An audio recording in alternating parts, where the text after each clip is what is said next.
من تو روز یک جمعه برام بهترین جا به من یک سرود بخونم برای مردم یک سرود بخونم نزنه اینم یا جزیر کردگه بیا بچه من بخونم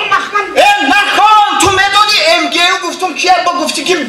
مردمی گرهنی اونی تو لپشن یا نیونی براش دارم من شما تو ما مردم گرهنی اونی بازی من خمان شما تو دارم نه ولی مردم جواب قرصک زنه همه بخونم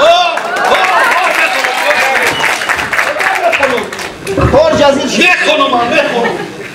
برای شما یا تا نیونی میخوند تو خط کنه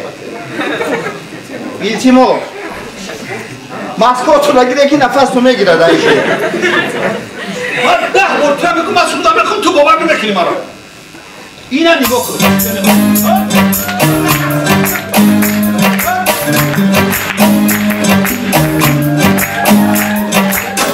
از تقدیمات مسکو پرو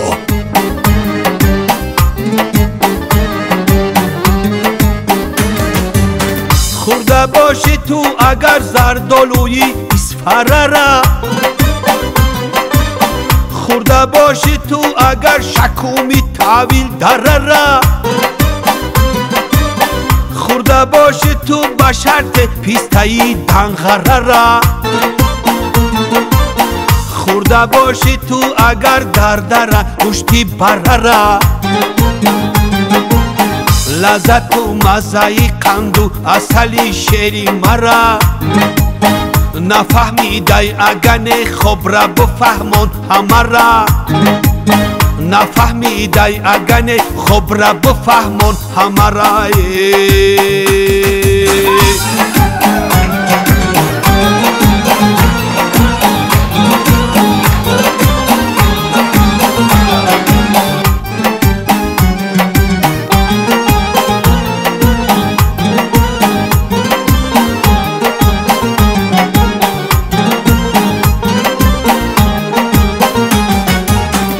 خورده باشی تو اگر قطره از آبی گرو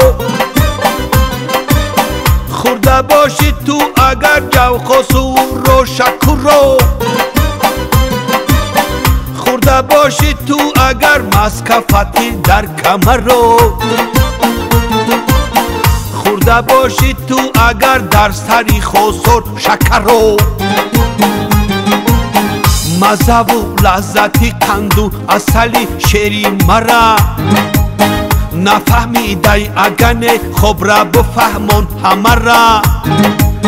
نفهمیدی اگن خوب را بفهمون همه را نفهمیدی اگن خوب را بفهمون همه را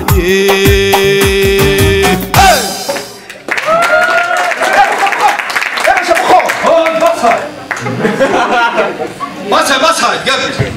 ایدم به خونه بشن بس و گفتیدی معلمه جون بخون آخی ما یک داخلت کنم آخی من برای معلمه جون کو 10 شعر میخونم معلمه داخل بکنم